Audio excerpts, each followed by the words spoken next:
Bonjour à tous et bienvenue dans la chaîne YouTube. Aujourd'hui, comme ça sera certainement indiqué dans le titre, on va parler du problème algérien. On va pas faire de la politique, on va parler du football toujours, mais du problème de l'Algérie dans le football.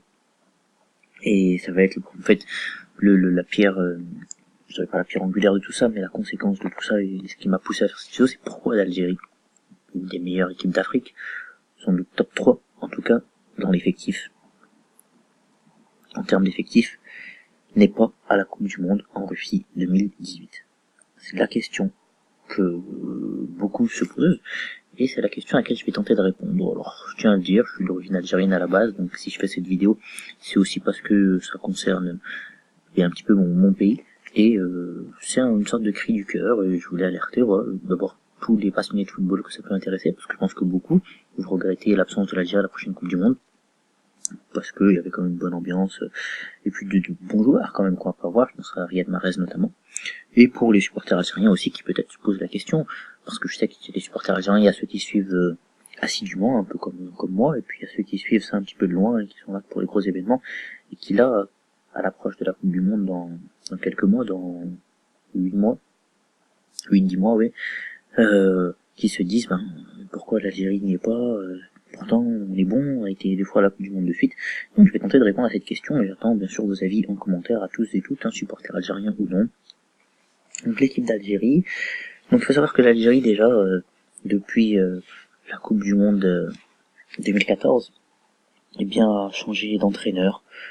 Elle a changé d'entraîneur plusieurs fois, parce que ça n'allait pas, malheureusement. On avait évidemment en 2014 Vahid Halilhodžić qui avait permis à l'Algérie d'aller jusqu'en 8e de finale de la Coupe du Monde, en affrontant l'équipe d'Allemagne. Et puis ensuite, Vahid Halilhodžić a décidé de partir. Mais avant la Coupe du Monde, il l'avait décidé parce que il y avait eu un souci contractuel avec le président de la fédération, Mohamed Raouraoua, qui ne voulait pas le prolonger de 2 ans avant la Coupe du Monde. Donc Vahid avait dit, je fais la Coupe du Monde et je m'en vais. Il a bien fait la Coupe du Monde.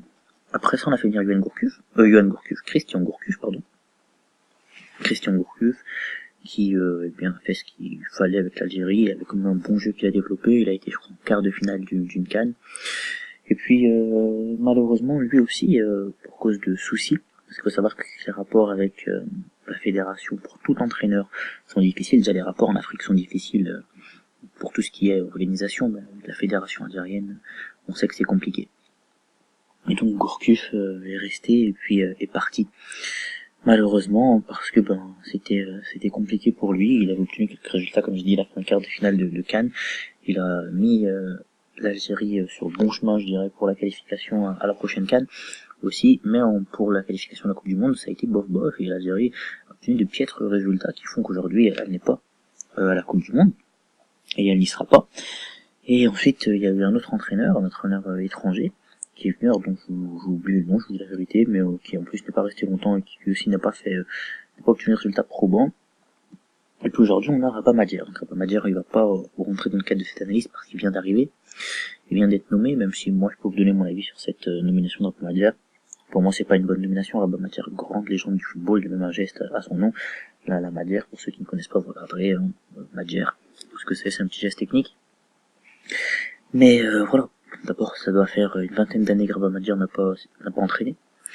Ensuite, il a déjà été sélectionneur de l'Algérie, il a pas obtenu de choses importantes et je pense pas qu'il puisse le faire. Je crois pas qu'il, il a été là mis un petit peu par défaut. On a mis la star, quoi.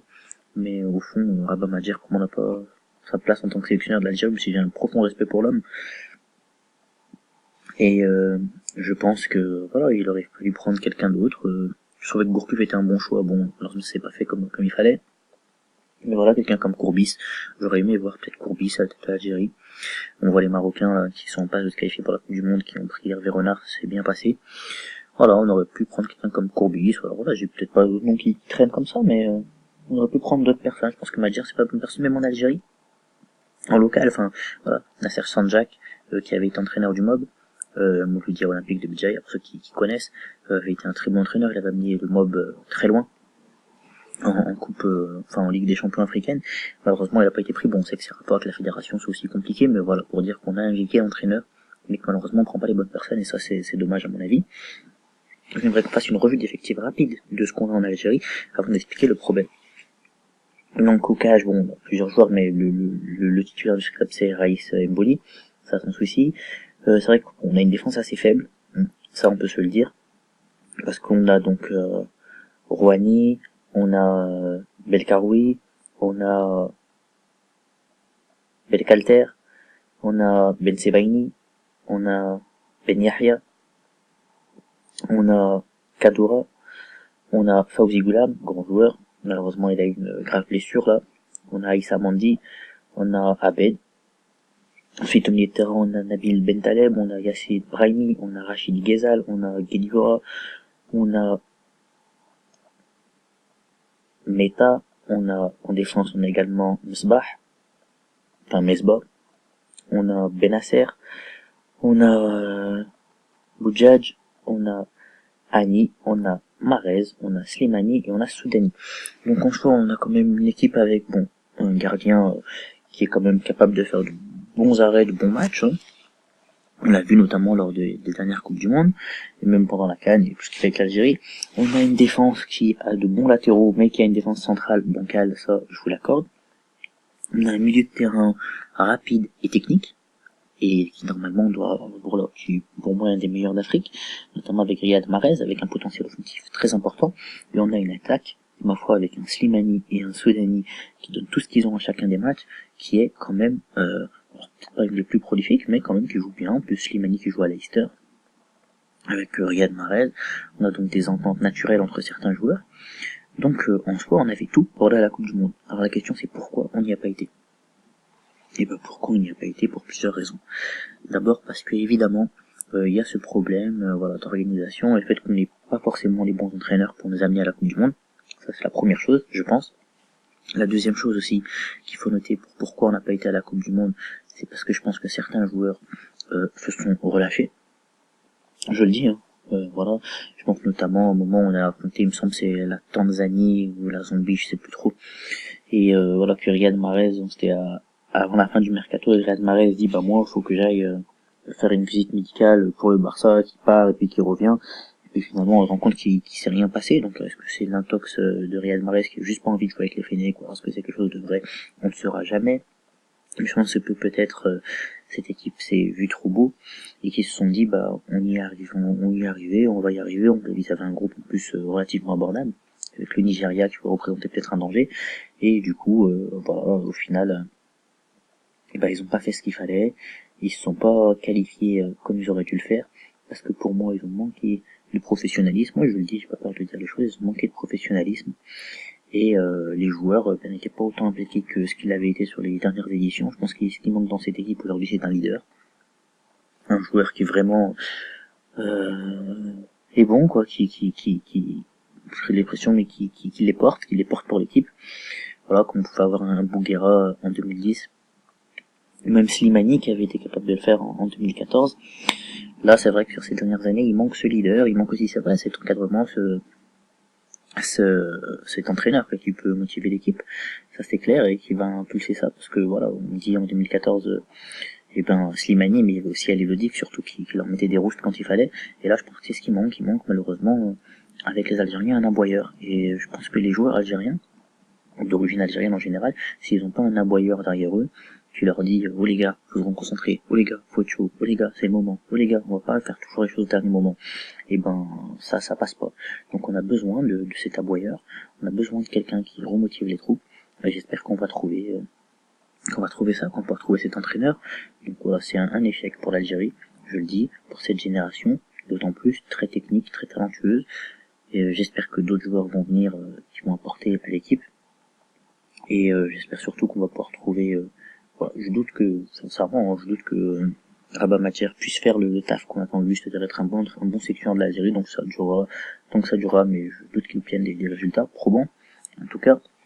Et j'espère qu'on pourra trouver, voilà, quelqu'un, un aboyeur. Moi, je milite pour Courbis en Algérie, mais pas seulement, comme je l'ai dit, Nasser Sanjak aussi, qui est très bon. Voilà, j'espère qu'on va pouvoir trouver un bon entraîneur qui va nous permettre de bien jouer, qu'on va pouvoir retrouver également un vrai collectif, avec des joueurs qui sont vraiment unis et qui se battent pour le même pays, pour le même drapeau. parce que là c'est vrai que parfois on a l'impression qu'ils jouent un petit peu tous pour eux.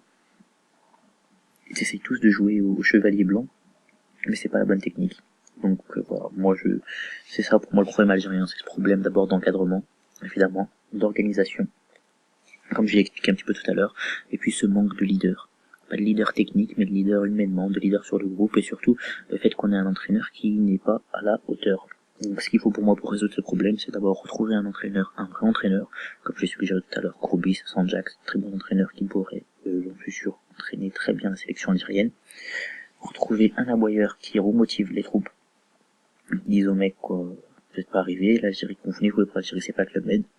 Voilà, parce que je pense que si certains disent ça, on vient jouer, bon, on n'a pas forcément envie d'être au top, voilà. Je pense qu'il manque cette histoire d'envie, et que surtout, on recrée un vrai collectif. Et si toutes ces conditions vraiment sont réunies, je pense que l'Algérie pourra retrouver une place importante, et sur le continent africain, et retrouver des Coupes du Monde.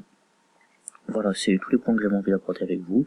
Donc, les supporters algériens ou non supporters algériens, n'hésitez pas à laisser vos commentaires, à me dire ce que vous pensez de mon opinion, n'hésitez pas à partager, liker si vous avez aimé la vidéo, et puis moi je vous retrouve rapidement pour parler d'autres vidéos. Peut-être qu'on fera une vidéo sur la retraite de Laurent Koscielny, ses potentiels remplaçants. J'ai dit peut-être, c'est hypothétique, je sais pas si j'aurai le temps ou pas de la faire. Quoi qu'il en soit, on se retrouve très vite. Allez, salut les amis, et à la prochaine.